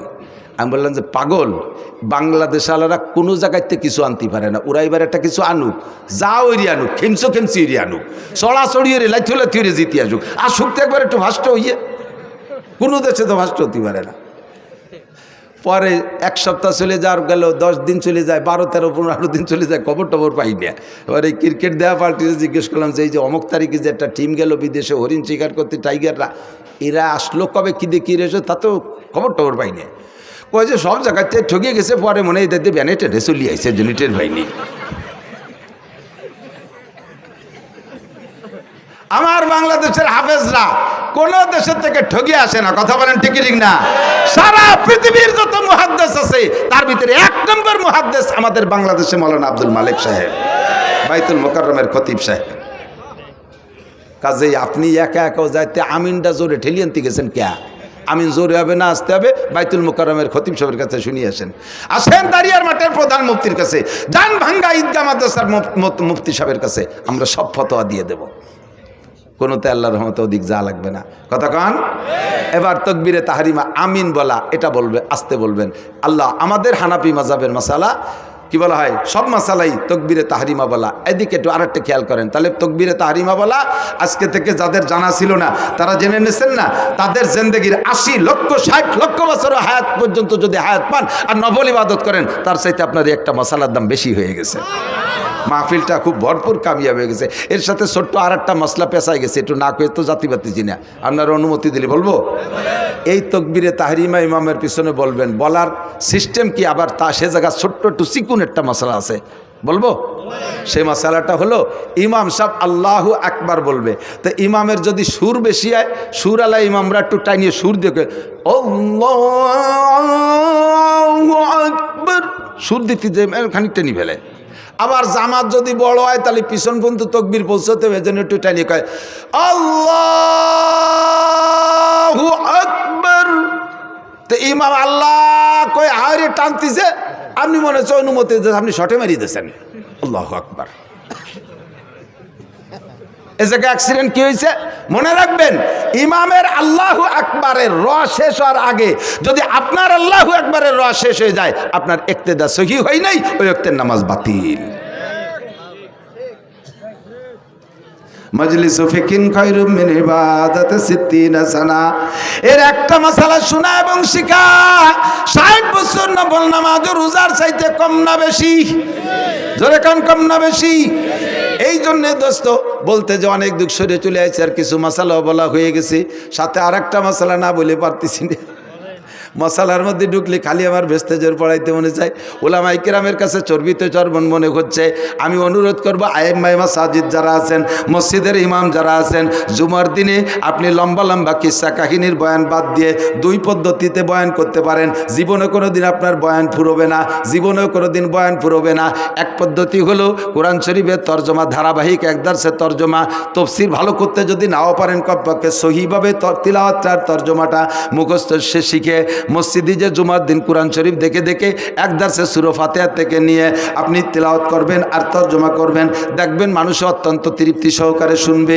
কমপক্ষে আল্লাহর বান্দারা একটু আইডিয়া নেবে, আরে আলহামদুলিল্লাহ সূরার মধ্যে কি পড়ি, এ কি ভূতির মন্ত্র না কি পড়ি, এর তর্জমা কি বুঝতে পারলে, তিলাওয়াতের যদি তর্জমা বোঝা যায় তাহলে পড়েও মজা লাগে। কতক্ষণ পড়তেও মজা লাগে। আপনি যখন সূরা ফাতিহা পড়বেন আলহামদুলিল্লাহি রাব্বিল আলামিন, এইটা কি পড়লেন তর্জমা জানেন না, টপাটপ করে পড়ে গেছেন। যদি আপনি বোঝেন যে আপনি কি বলছেন, আলহামদুলিল্লাহি রাব্বিল আলামিন, সমস্ত প্রশংসা আল্লাহর জন্য যিনি রব্বুল আলামিন, সারা জগতের প্রতিপালক। আপনি যখন সূরা ফাতিহার এই আয়াত পড়বেন, তর্জমাটা আপনার মাথার মধ্যে চলে আসবে, মনের মধ্যে একটা মজা পাবেন। কারণ আল্লাহ আপনার সামনে, আপনি আল্লাহকে বলতেছেন, আল্লাহ তুমি রব্বুল আলামিন, সমস্ত প্রশংসা তোমার জন্য। এই কথা বলে ছেড়ে দেওয়ার পরে আল্লাহ আপনার সঙ্গে সঙ্গে একটা জবাব দিয়ে দেয়। আল্লাহ একটা জবাব দিয়ে দেয় কে হামিদানি আব্দি। আল্লাহ যে কি খুশি হয়, কে হামিদানি আব্দি, আমার বান্দা আমার প্রশংসা করছে। আল্লাহ জবাবটা দেয়, আল্লাহ জবাবটা দেয়। আলহামদুলিল্লাহ প্রথম আয়াত ছেড়ে দেওয়ার পরে এই জবাব দেয়। এরপরে বলবেন আর রহমানির রহিম, ও আল্লাহ তুমি রহমান এবং তুমি রহিম, পরম করুণাময় মেহেরবান দয়ালু দাতা তুমি আল্লাহ। বলার সঙ্গে সঙ্গে আল্লাহ পাক বলেন আসনা আলাইয়া আব্দি, ওয়েলকাম, থ্যাংক ইউ, আমার বান্দা আমার প্রশংসা করেছে, যথোপযুক্ত প্রশংসা করেছে। আর রহমানির রহিম বলার পরে আল্লাহ জবটা কিন্তু দেয় মালিক ইয়াউমিদ্দিন, বলার পরে আল্লাহ কয় সাদাকা আব্দি, থ্যাংক ইউ বান্দা, সত্য কথা বলেছ। মালিক ইয়াউমিদ্দিনের মানে আপনি বুঝে নেন, বিচার দিনের মালিককে, বিচার দিনের মালিক তুমি আল্লাহ, মালিক ইয়াউমিদ্দিন। এরপরে বলছেন, এ কথার পরে আল্লাহ কয় সাদাকা আব্দি, বান্দা সত্য কথা বলেছিস। বিচার দিনের মালিক ডক্টর ইউনূস না, বিচার দিনের মালিক তোদের প্রেসিডেন্ট প্রধানমন্ত্রী না, বিচার দিনের মালিক তোদের বাংলাদেশের হাইকোর্টের সুপ্রিম কোর্টের বিচারপতি না। আরে বিচার দিনের মালিক জোরে বলেন কে? মালিক ইয়াউমিদ্দিনের মধ্যে তাই বলছেন, কথা কি মনে থাকবে? এরপরে বলছেন ইয়াকা নাবুদু ওয়া ইয়াকা নাস্তাইন, আল্লাহ ইবাদত তোমারই করি, ইয়াকা নাবুদু তোমারই ইবাদত করি, ওয়া ইয়াকা নাস্তাইন, সাহায্য চাইলে তোমারই কাছে চাই। জোরে বলেন সাহায্য কার কাছে? দুনিয়ার কোনো রাজা বাদশার কাছে চাই না, কোনো কোটিপতি শিল্পপতি রাষ্ট্রপতি ভগ্নিপতির কাছে আমরা সাহায্য চাই না। নাস্তাইন, আল্লাহ তোমার কাছে সাহায্য চাই। এই আয়াতটার মধ্যে দুইটা অংশ লক্ষ্য করেছেন নাকি? একটা হলো ইয়াকা নাবুদু, তোমার ইবাদত করি, আর একটা হলো ইয়াকা নাস্তাইন, আমরা সাহায্য চাই। আয়াতটার ভিতরে দুইটা অংশে আল্লাহকে হাজা বাইনি ওয়া বাইনা আবদি, এই আয়াতটার মধ্যে দুই ভাগ হয়ে গেছে, অর্ধেক আমার আর অর্ধেক বান্দার। ইয়াকা নাবুদু আল্লাহর, নাস্তাইন সাহায্য চাই আমার জন্য। আল্লাহকে এই আয়াতটা দুই ভাগ হয়ে গেছে, অর্ধেক আমার আর অর্ধেক আমার বান্দার। ওয়ালি আবদি মা সালা, কাজে আমি জবাব দিলাম, আমার বান্দা যা চাইতেছে সাহায্য সব আমি তারে দিয়ে দিলাম। এরপরে কি সাহায্য চাইবেন? একটু সাহায্যর নাম কন। সাহায্য কি চাইছেন? আপনি বলছেন ইহদিনাস সিরাতাল মুস্তাকিম। আল্লাহ বাংলাদেশে দলের অভাব নাই। আমলিগ, বিএনপি, জামাত, জাতীয় পার্টি, ৮৮ চন্দ্রবাড়া, মানিকগঞ্জ, সুরেশ্বর, ভোজেশ্বর, ইনায়েতপুর, বাহাদুরপুর, শরীয়তপুর, মাদারীপুর, ফরিদপুর, তবলিগ, সরমনাই, এতাতি, ওয়াজাতি, হিজবুত তাওহীদ, কাদিয়ানি। এরপরে বার হইছে এবার আবাল সরকারে, ফাউল সরকার। আবার একটা ফাউল সরকার, কথা কন না? এ আবাল সরকার, আবাল সরকার, বাউল না ফাউল? বাউল না ফাউল? ওরা যারা ফাউল না করবে সেও ফাউল। জাহেল, মূর্খ, কত বড় বিয়াদব। আল্লাহরে কয় কি? আল্লাহ কি মুখ দিয়ে কথা কয় না পাছাই দিয়ে কথা কয়? সাড়ে শয়তান, তুই যাইস আল্লাহর সাথে, সে দেখা হবে কোন জাত দিয়ে কথা কয় তোরে, দেখিস। আর আমার সামনে পড়লি তো হাসরের মাঠে ওর সাথে বাড়ি বাড়ি লেগে যাবে। এখনই যদি ওরা পাই, ওর কিছু হলি একটা আমি করবো, তাই আমার জীবন থাকুক আর না থাকুক। কথা বলেন? রেডি? রেডি? কোনো বাউল ফাউল চুল আলার কোনো খানা ভাঙ্গার মাঠে হবে না। ভাঙ্গার জনগণ মর্দে মুজাহিদ। ইয়াকা নাবুদু ওয়া ইয়াকা নাস্তাইন, ইহদিনাস সিরাতাল মুস্তাকিম। আল্লাহ এত দলের মধ্যে কোন দল যে সঠিক তাই তো বুঝে পারতেছি না। আল্লাহ যে আসে সেই সুন্দর করে বুঝায় কি আমরা সঠিক, আমরা তো বুঝে উঠতে পারতেছি না। দলের তো অভাব নাই। আল্লাহ কোন দল গ্রহণ করব? কাজে ইহদিনাস সিরাতাল মুস্তাকিম, তুমি তো জানো সঠিক দল কোনটা, ওই সঠিক দলের অন্তর্ভুক্ত আমাকে বানাইয়া দাও। আল্লাহ তোমার কাছে অনুরোধ, আমি তোমার কুদরতি কদমে পড়ে দোয়া করি, আল্লাহ গায়রিল মাগদুবি আলাইহিম ওয়ালাদ-দাল্লিন, সঠিক দল তো চিনেই দিবা, সঠিক পথে চালাবা। তবে গায়রিল মাগদুবি আলাইহিম, মাগদুবি আলাইহিম মানে ইহুদি, আর দাল্লিন মানে নাসারা, এই ইহুদ আর নাসারাদের পথে আমারে চালাইও না। এ কথা বলার পরে, এই আয়াতগুলো বলার পরে আল্লাহ কয় ফালি ওয়ালি আবদি মা সাআলা, ওয়ালি আবদি মা সাআলা, ও বান্দা তুমি যা যা চাইলে সব তোমারে দিয়ে দিলাম। একটু এই জায়গাটা কথা বলে যাই, খেয়াল করেন, খেয়াল করেন, খেয়াল করতেছেন?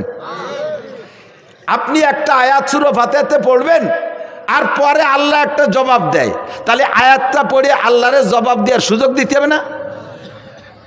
আপনি বলি চলে গেছেন আলহামদুলিল্লাহ, হঠাৎ দাল্লিন, কোন বাকে কি দেখে হঠাৎ দাল্লিন? আল্লাহকে কি কি চালিত আমার তো দিয়ারই সুযোগ দিলি না। একাও যদি পড়েন, আস্তেও যদি পড়েন, কিরা জোরেও যদি পড়েন, কমপক্ষে আলহামদুলিল্লাহর আয়াতগুলো ছেড়ে ছেড়ে পড়বেন, যাতে মাঝখানে আল্লাহ আপনাকে যা চাইতেছেন ওগুলো দিয়ার আল্লাহ নিজেই স্বীকার করতে পারে। মজা হয়েছে না কথাক্ষণ? তখন মজা পাবেন। এরপরে সূরা ফাতিহার তরজমা, সূরা বাকারার তরজমা করবেন, সূরা আল ইমরানের তরজমা করবেন। মসজিদের ইমাম সাহেবদের ওয়াজ কোনোদিন শেষ হবে না। আর নয় 52 শুক্রবারে 52 প্রকারের নতুন ওয়াজ বানাই করতে একেবারে চাউল মুড়ি হয়ে যায়। আমরা বক্তারা তো আজ এই মাঠে, আর কালকে আর এক মাঠে, একই ওয়াজ সারা বাংলাদেশ ভরে খাইয়ে বেড়ালি, আমাকে ধরার কেউ নাই। কিন্তু শুক্রবারে 52 প্রকার ওয়াজ না করলি মুসল্লিরা খালি রোগা কুড়োর মতো জিমে, হুজুর কি কয়ে যাচ্ছে, সময় হয়েছে, জল দিয়ে দিয়ে ঘুমায়, আর কালি কয় গড়িতে চুমায় হয়েছে। কারণ যা কইতে যাওয়া কতবার শুনবো। আর কোরআন শরীফের শুরু থেকে শেষ পর্যন্ত তরজমাগুলো বলবেন, কোনোদিন ওয়াজ শেষ হবে না। 2 নম্বর হলো শরিয়াতের মাসআলা, শরিয়াতের নামাজের মশালা, ওযুর মশলা, গোসলের মশালা, দুইটা মশালা সুন্দর করে এক একদিন বুঝেই বলবেন, জীবন ভরে বলবেন, মশলা শেষ হবে না, মশলা বলা শেষ হবে না। কারণ 2 রাকাত নামাজ পড়তে 12,000 মাসআলা, 12,000 মাসআলা। কয়টা মশালা কয়দিন বলবেন আর কয়দিন মনে রাখবেন? এর এক একটা মশালা বললে মুসল্লিদের এই পরিমাণ লাভ। 2 নম্বর নম্বর মাসালা বলছি, মনে আছে নাকি? 3 নম্বর আর একটা মাসালা বলে আমি হজের দিকে চলে যাব। আল্লাহ না, অশরীর নিত না, পদ্দিনদারির মাঠে আসিনি, কম হজ গুছাইছি নাকি? তবে আর বেশিক্ষণ টিকতে পারতেছি না, বুক ব্যথা হতেছে। ওয়াজের লাইন ধরাই দিয়ে যাবো ইনশাআল্লাহ। যা পড়ছি অনেক সময় একদল আছে কয় যে কওমি উলামায়ে কিরাম এরা ওই সৌজন্যমূলক আয়াতেরটা পড়ে আর এদিক ওদিক দিয়ে কই এটি চলে যায়, আয়াতের তর্জমা জানে না। জানি না না জানি, দুদু তুমি আমার ক্লাসে আসো, আসো।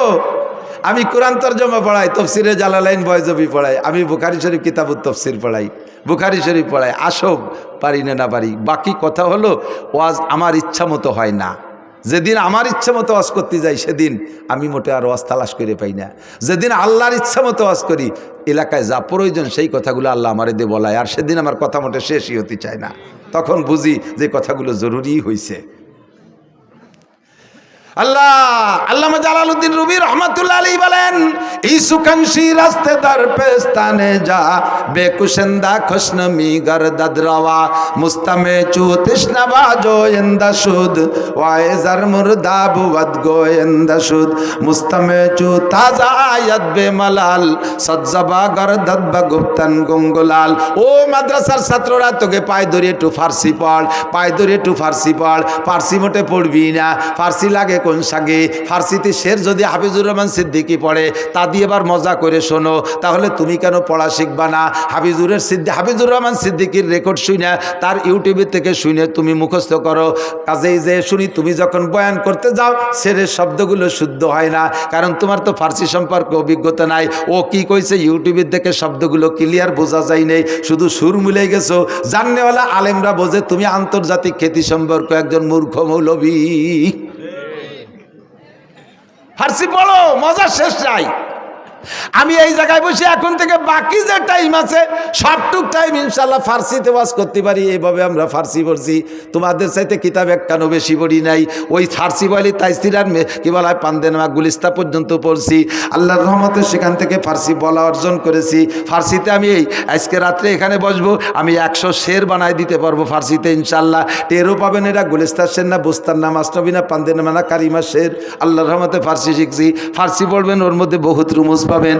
আল্লামা জালালউদ্দিন রুমি মাসনবীর মধ্যে বলেন, ইসু খানশি রাস্তেদার পেস্তানে যা বেকুশন্দা খুশনমি গরদাদ রওয়া। বক্তাদের মুখের কথা গাভীর স্তনের দুধের মতো। গাভীর স্তনের মধ্যে দুধ কিন্তু জমা করা থাকে না। যখন সকালবেলা বাছুরি যে জিব্বেতে চাটা শুরু করে, আল্লাহ পাক রব্বুল আলামিন তখন কোন শব্দতে দুধ বানায় দেয়? দুধ বানায় কোন জায়গা থেকে? আল্লাহ বলেন, মিমবাইনি ফারাসি ওয়াদামিন লাবানান খালেসা। রক্ত আর গোবরের মাঝ দিয়ে আমি পরিষ্কার 5 কেজি দুধ তোমার জন্য তখনই বানাই পাঠাইয়া দেই। ওই দুধ পেটের মধ্যে অপারেশন করলে কোনো জায়গায় ব্যাগ বোতল ভরা পাওয়া যাবে না। কথা বলেন ঠিক কি ঠিক না?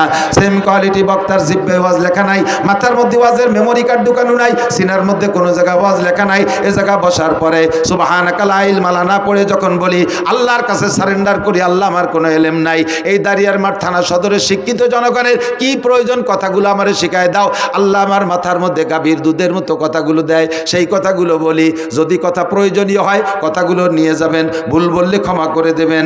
একটা মশালা বলে দে, আমার দিক তাকান। অনেক সময় সূরা ফাতিহা পড়ার পরে কোন কিরাত পড়বেন, কিরাত খুঁজতে যে একটু সময় লেগে যায়। বহুত জানেন তো কুন্ডা পড়বেন করে খালি ঠেলা ঠেলি হতেছে। কুন্ডা পড়বো, ইন্না তাই না পড়বো, না কুলু পড়বো, নাকি ওয়াল আসরি পড়বো। এই ভাবতে শুরু হতে টাইম সেরে গেছে। কট্টুক জানেন? সুবহান রাব্বিল আযীম, সুবহান রাব্বিল আযীম, সুবহান রাব্বিল আযীম 3 বার। জোরে পড়লে তো একটু সময় বেশি লাগে, আস্তে পড়লে আর সময় কম লাগে। 3 তসবিহ বলে 3 তসবিহ। 3 তসবিহ পরিমাণ টাইম যদি আপনার ভাবতে সময় চলে যায়, আপনার ওয়াজিব তরক হয়ে গেছে। শেষ বইটাকে আপনার সৌসিদা দেওয়া ওয়াজিব। কয়দিন দিয়েছেন সৌসিদা? সৌসিদা যদি না দেন নামাজে আবার দোহরাই পড়তে হবে। প্রথম বইটাকে আত্তাহিয়াতু পড়ার পরে আব্দু রাসূল পর্যন্ত পড়ে উঠে দাঁড়ায় যাইতে হবে। আপনি ভুল করমে, কারণ আত্তাহিয়াতু এমন মুখস্থ হয়েছে, প্রথম আত্তাহিয়াতু দোয়া দুরুদ ও আর মনেরই ভরা লাগে না। শেষ দায়িত্ব উঠে মুখরে আত্তাহিয়াতুতে দায়িত্ব দিয়েছেন, তুই পড়তে থাক, আর আপনি চলে গেছেন দোকানের মধ্যেই। ব্যবসা বাণিজ্য, খ্যাত খামার বেরাক টেরাক সব ঘুরিয়ে টুরিয়ে হঠাৎ করে আইছে যে ইন্না কান্তাল গফুর রহিমি চলে গেছেন। তখন পরাণ করে, আরে আল্লাহ আরো দিয়ে 1 রিকাত রয়েছে, আরো 2 রিকাত রয়েছে, আমি এত দূর পড়লাম। তখন নিজে মুফতি হয়ে যান, কয় যে লস হলি তো আমারই হয়েছে, আল্লাহর তোর লসই নেই, আমার সময় নষ্ট হয়েছে। যা কম তো আর ভরি নেই, বেশি তো ভরছি, তাতে হানে আর কি বা আছে। দাঁড়াইয়া আর বাকি 2 রাকাত পড়ে গতানুগতিক সালাম ফিরিয়ে দিয়েছেন। আল্লাহ কয় আমি ওইটা লাইক করি নাই। তোমার লস হলিও এ জায়গা আমার তরিকার খেলাফ হয়েছে, আমার নবীর তরিকার খেলাফ হয়েছে। তুমি যত সুন্দর ইবাদত করো, এই সুন্দর ইবাদত যদি আল্লাহর হুকুম আর নবীর তরিকার সাথে মিল না খায়, তাহলে ওই সুন্দর ইবাদত আল্লাহর কাছে গ্রহণযোগ্যতা রাখে? কথা বলেন রাখে? মাগরিবের ফরজ নামাজ কয় রাকাত? জোরে কোন কয় রাকাত? 3 রাকাত। আজকে সময় আছে, ভালো আলেম, আপনি লেখাপড়া জানেন, কোরআন শরীফ জানেন, সময় আছে, নিরিবিলি আছে, মনটা ভালো, জামাত পান্নায় একা একা দাঁড়াইছেন। 3 রাকাত পড়ার পরে মনে মনে ভাবতেছেন যে বাংটা পড়বো কে, সময় আছে, আর 1 রাকাত দিয়ে 4 রাকাতই ফুরিয়ে দিই। আর এই 4র্থ রাকাত পড়ছেন খুব ধ্যান খেয়ালের সাথে। পুলসিরতের পর দাঁড়াই আছি, আল্লাহ আমার সামনে, ডাইন পাশে আজরাইল, না বেশতে, বাম পাশে দোজক, পিছনে আজরাইল দাঁড়াই আছি। একেবারে 4র্থ নম্বর রাকাতে আলহামদুলিল্লাহর পরে পুরো সূরা বাকারা 2.5 পারা পড়ে ফেলছেন। রুকুর মধ্যে সুবহান রাব্বিল আজিম 39 বার, সিজদায় 141 বার আলা মারি দিয়েছেন। এত সুন্দর করে 4 নম্বর রাকাত পড়ছেন। তাই এই 4 নম্বর রাকাত কি নামাজ হবে? কে এত ভালো রাকাত হবে না? ঈদে আগের 3 রাকাত এসে ভালোই পড়ছেন, হবে না? কে হবে না? খালি এই 1 রাকাত হবে না, না সব কয় রাকাতে খাইছে, সব গোষ্ঠী শুদ্ধ মেরে দিয়েছে। ওই সেই বাংলা একে বাদে আগা সারা সব শেষ। কতক্ষণ? কেন? এটা আল্লাহর হুকুম আর নবীর তরিকায় হয় না, যদিও নামাজ। কতক্ষণ না কেন? রমজান ভরে রোজা রাখা, সারা রমজান রোজা রাখা ফরজ, রোজা রাখা ফরজ না? সুস্থ মানুষের 30 দিন 30 রোজা রয়েছেন, বাস মাশাআল্লাহ, থ্যাংক ইউ। এবার ঈদের দিন সবাই তো ঈদের নামাজ পড়ছে, সিমাই খাইছে, খেজুর খাইছে, ইত্যাদি খাইয়ে দিয়ে আরও গরু মরু ইত্যাদি মারি খাইয়ে খুব ঢকঢক করে বেড়াচ্ছে। আপনি ওই দিনও সেহরি খাইয়ে সারাদিন কিছু খাইনেন, রোজা রয়েছেন। সন্ধ্যের সময় আগের দিনের মতো 20 প্রকার ইফতার নিয়ে বসে মোনাজাতে হাত উঠেছেন, আল্লাহ দেখো তুমি কি সিদ্ধান্ত নিবা।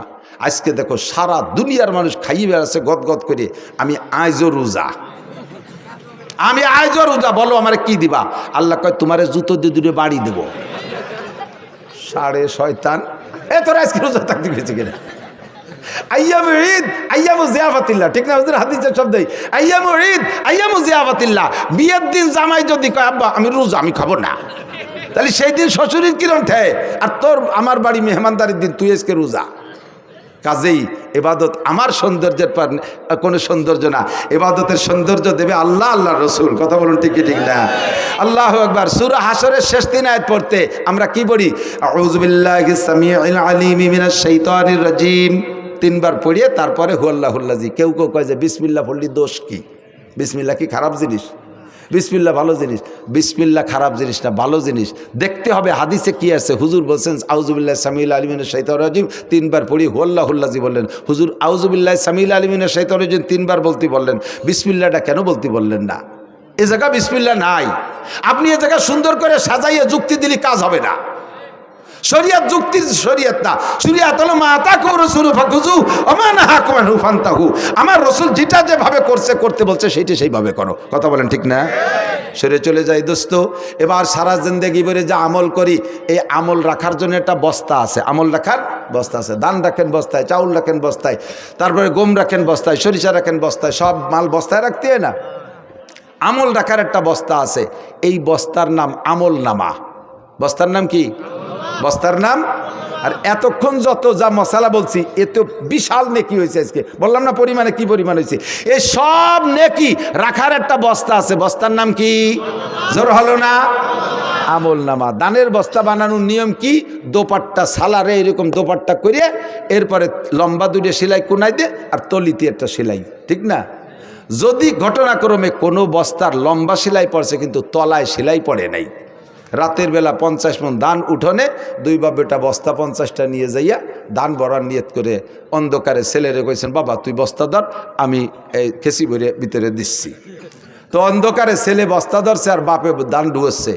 সেই 50 মণ ধান এক বস্তায় ভরে না। ছেলেকে আব্বা কি আরেন, কোন জায়গা ঢালেন? বাপে কয় তুই বস্তা কিরম ধরছিস, রাজ্য সব শেষ হয়ে গেল, এক বস্তায় ভরে না। পরে দেখে না বস্তার মুখ দিয়ে দিয়েছে কিন্তু তলায় সেলাই নাই। তলায় কি নাই? সেলাই নাই। এই ধান বস্তা ভর্তি হলে তলায় কি লাগবে? সেলাই লাগবে। যত নেকামল আছে, নেকামল শুধু আমি আপনি করি না, নেকামল কাফের মুশরিকরাও করে। দান খয়রাত করা নেকামল, সত্য কথা বলা নেকামল, ওয়াদা ঠিক রাখা নেকামল, মসজিদ মাদ্রাসায় দান হিন্দুরাও করে, করে কি করে না? এই সব নেকামল। এই নেকামল রাখার যে বস্তা, মুসলমানের বস্তার তলায় সেলাই আছে, কাফের মুশরিক ইহুদ নাসারাদের বস্তার তলায় সেলাই নাই। সেলাই দিতে হবে কি দিয়ে? সুই সুতোই দিয়ে না, আমল নামার বস্তার তলায় সেলাই দিতে হবে কলেমা দিয়ে। জোরে বলেন কি দিয়ে? ইমানের কলেমা দিয়ে। আল্লাহ সেই কথা বলেন, মান আমিলা সালিহাম মিন যাকারিন আও উনসা, নারী আর পুরুষ যারা নেক আমল করবে, ওয়া হুয়া মুমিন, শর্ত হলো ইমানের সাথে। ইমানের সুই সুতো দিয়ে আমল নামার বস্তার তলায় সেলাই দিয়া যদি নেক আমল করো, তাহলে এই নেক আমল বস্তার মধ্যে থাকবে।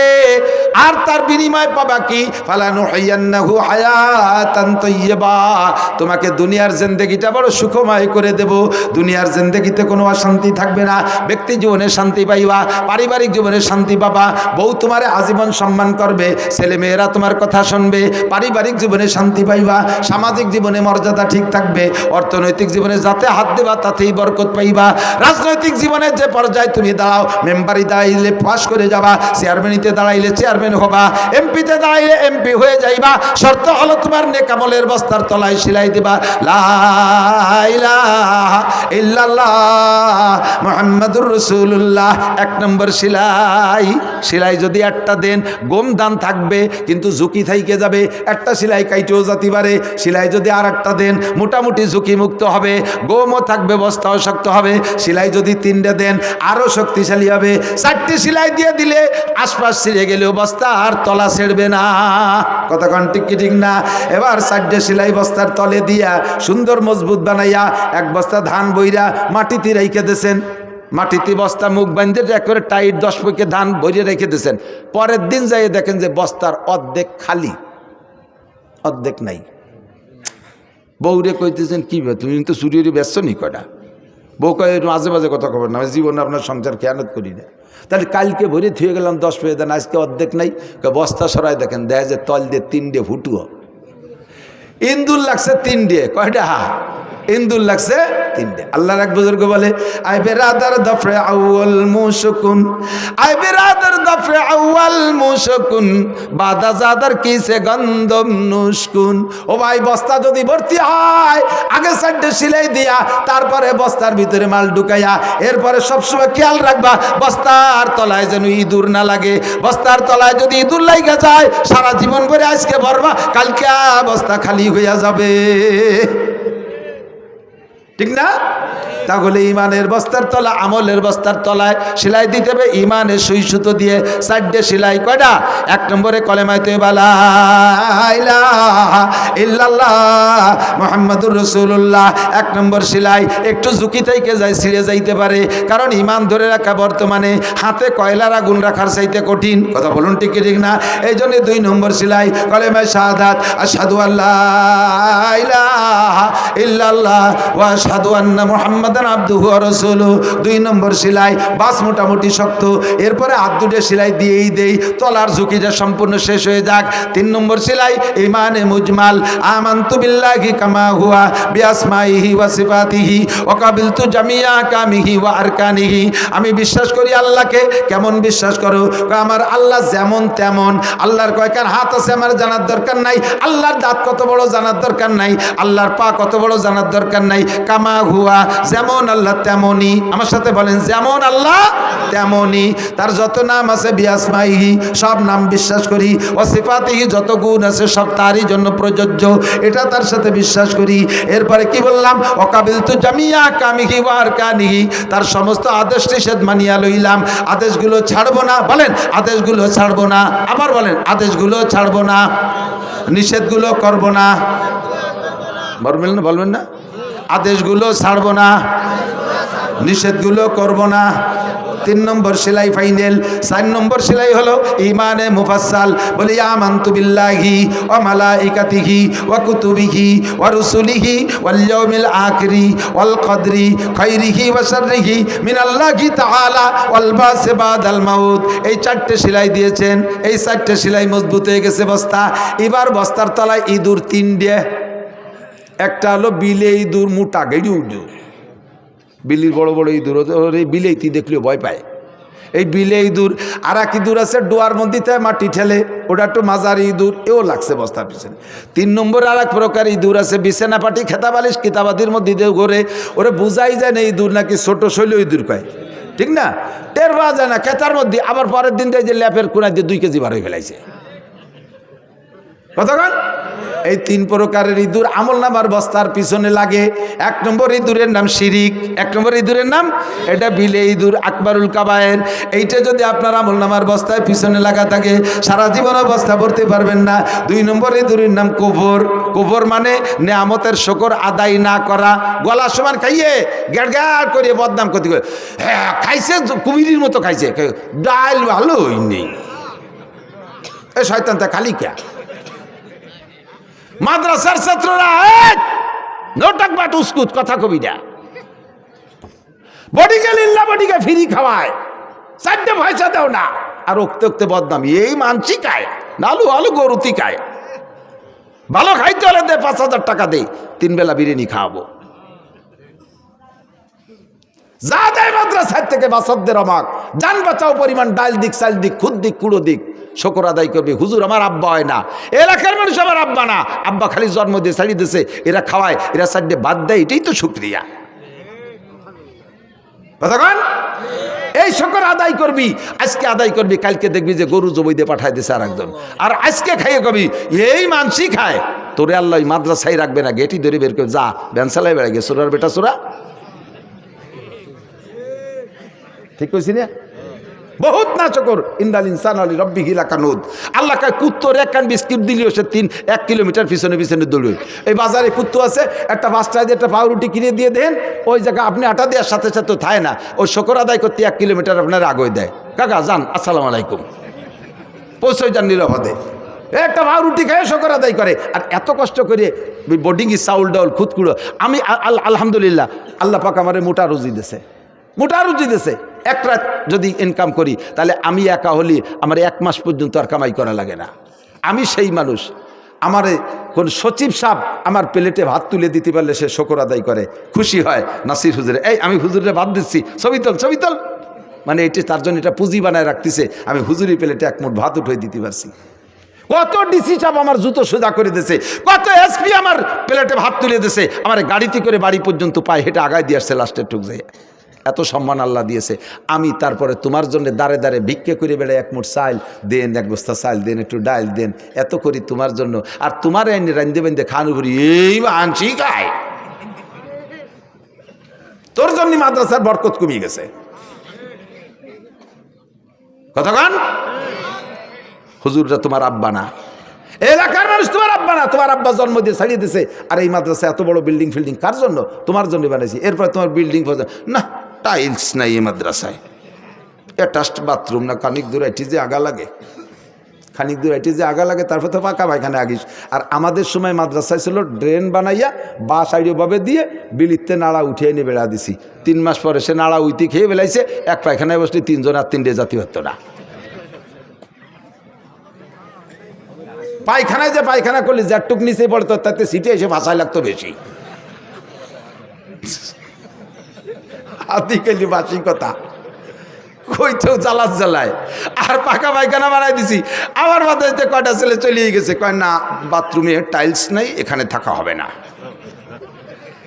তোমার আব্বার বাথরুম কেমন? আমরা বাগানে পায়খানা করি। বাগানে পায়খানা করে, বর্ষাকালে বাগানেতে পায়খানা হয়েছে, ফাঁকা ফাঁসা ইনকোয়ারি করা লাগে, সিনিয়র যোগ লাগছে নাকি আবার। আর তোমার এই মাদ্রাসায় টাইলস নাই, পায়খানা এই জন্য হাঁকবা না, জাতি গড়িয়ে বেড়ে গেছে অনেক খুশি। এই নিয়ামতের শুকর আদায় না করার নাম কুফরি। দেখেন যত জায়গা শুকর আছে এগেনস্টে কুফর আছে। লাইন শাকারতুম লাযিদান্নাকুম ওয়ালাইন কাফারতুম, এই শুকরের এগেনস্টে কুফর।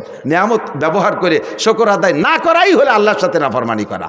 দেখেন দোয়া কুনুতির মধ্যে পড়েন অনাশকুরুকা, তারপরে ওয়ালা নাকফুরুকা, শুকরের এগেনস্টে কুফর। তাহলে নিয়ামতের শুকর আদায় না করার নাম কুফরি। 3 নম্বর বাড়তি বহু কথা বলার দরকার ছিল, আগদে মেলা লম্বা হয়ে গেছে। 3 নম্বর হলো শৈল ইঁদুর। ওরে বোঝা যায় না যে খেতা কাপড় নাকি ইন্দুর, আবার তাল দিয়ে বেরোয় নিয়ে যায়, সেটা হলো বেদাত। এই বেদাতরে ইবাদতের মতো মনে হয়। বেদাত রে ইবাদতের মনে মতো, অথচ ইবাদত না। ওই শৈলীয়দির মতো তল দিয়ে বারোই নিয়ে চলে গেছে, 2 কেজি বারোই নিয়ে চলে গেছে বেশি, মনে হয় যেন ইবাদত, আসলে ইবাদত না। এই 3 প্রকারের ইঁদুর রে মাইরিয়ে যা ইবাদত করবেন বস্তার মধ্যেই থাকবে। আল্লাহ কয় ফালা নুহিয়ান্নাহু হায়াতান তাইয়্যিবা, দুনিয়ার জিন্দেগি সুখময় করে দেব। ওয়ালা নাজজিয়ান্নাহুম আজরাহুম বিআহসানি মা কানু ইয়ামালুন, আমল যতটুক করবা তার চেয়ে নেকি বেশি দেব। নামাজ পড়বা জামে মসজিদে যে 1 ওয়াক্ত 527 ওয়াক্তের সওয়াব দিয়ে দেব। একবার সুবহানাল্লাহ বলবা এত বড় একটা গাছ বানায় দেব। একবার বলেন আল্লাহ, 4000 নেকি। একবার পড়ে লা ইলাহা ইল্লাল্লাহ মুহাম্মাদুর রাসূলুল্লাহ তামলাউ মা বাইনাস সামাই ওয়াল আরদ, আসমান জমিনের মাঝখানে ফাঁকা জায়গা সব নেকিতে ভরে গেছে। ওয়ালা নাজজিয়ান্নাহুম আজরাহুম বিআহসানি মা কানু ইয়ামালুন, আমল যা করবা তার চেয়ে নেকি বেশি দিয়ে দেব। শর্ত হলো বস্তার তলা সেলাই হবে 4টে, আর ইঁদুর মেরে রাখতে হবে সব সময় 3টে। কয়টা? এই হলো ওয়াজের খুলাসা। কষ্ট পাইছেন? এর কিসা তো অনেক কিছু বলে ফেলাইছি। গভীর রাত তো একটু রসে রসে না বললে পারার কথা খাই না, ঘুমাইছে যত এতক্ষণ। আল্লাহ পাক আমাদের বুঝার আমল করার তৌফিক দান করুন। দাওয়াত ও তবলিগে সময় লাগাবেন, হাক্কানি পীর মাশায়েখদের কাছে সোহবত রাখবেন, চরমনায়ের পীর সাহেবদেরকে আমরা হক বলে জানি, সেখানে যাতায়াত করবেন। আমাদের নিকটতম পীর হযরত মাওলানা আব্দুল গফফার সাহেব, ইসমতুল্লাহ কাসিমি সাহেব, এনাদের সাথে যাতায়াত রাখবেন। আর মাদ্রাসাকে ভালোবাসবেন, শত্রুতাই করলে কিন্তু চোখ কানা হয়ে যাবেন ইনশাআল্লাহ। এর দিক মোটে বেকা নজরে তাকাবেন না। এর এগেনস্টে কথা পাকালে ব্রেন স্ট্রোক হবে, হার্ট স্ট্রোক হবে, ঠ্যাং ভেঙে যাবে, হাত পঙ্গু হয়ে যাবে, জবান পড়িয়ে যাবে। এদিক দিয়ে খুব খেয়াল রাখবেন, সতর্ক থাকবেন। اللهم صل على محمد وعلى آل سيدنا محمد وبارك وسلم. ربنا ظلمنا أنفسنا